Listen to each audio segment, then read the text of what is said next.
The group, headed by Derek Jeter and Jeb Bush, have won the auction to purchase the Marlins from Jeff Loria. Reportedly, the sale will be for $1.3 billion, and Bush would be the control person for Major League Baseball purposes. Still, the fact the captain will now be associated and own a team other than the Yanks is interesting. Anthony, you've covered him. How involved do you see Jeter being in the day-to-day operations? Obviously, we don't know how this is all going to break out. How involved do you see him? Jonas, I see him being very involved. I don't think he's the kind of guy who would get into this thing to just sort of glad hand and make a few waves, on big occasions at the ballpark.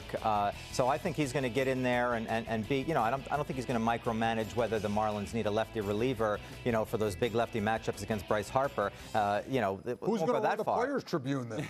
Who's editing the Players Tribune? Who's getting all the Marlins scoops now? Obviously, the Players Tribune, Jonas. Please. That's fair, Pat. What's amazing to me about this is this means in 10 years or so, there's going to be a kid who knows Derek Jeter as the Marlins owner. And you're going to say, wait, no, he did. And he's going to say, he played? Who'd he play for? I mean, it's amazing. We know him as this Yankees great. I think it's great for baseball that he's getting right back into the game. And great for journalists, too, because, look, the Tribune has been tough to compete with over these last few years. I got to tell you. Don't get carried away. They're getting these direct interviews, these scoops. Come on, man. No, but it's good for baseball that Jeter's involved. It is odd, though, that it's not pinstripe. Yeah, I think it is great. It adds more intrigue. But that's the question I have with everybody else. Is he going to be Michael Jordan, or is he going Magic to be Johnson with the Dodgers? Yeah, right, exactly. Or Jay-Z, as we saw here with the Nets. Right. So we don't know if it's just a name. I would tend to lean toward Michael Jordan. We know that they have the whole Jordan brand together and all that Jeter means. I don't think he's going to get involved in it just to have his name attached to it. I think if he's in it, he is going to be involved in it, which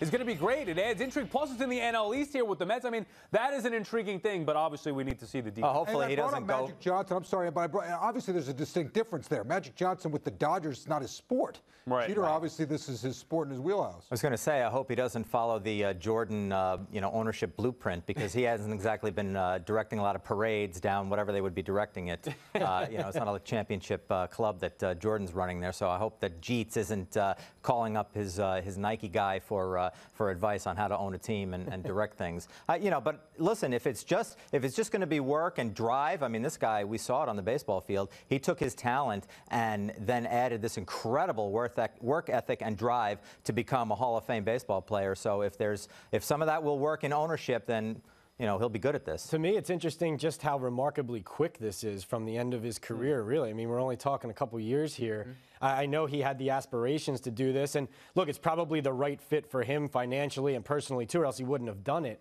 But it is very quick for him to get not just right back into baseball, but in such a high-profile manner.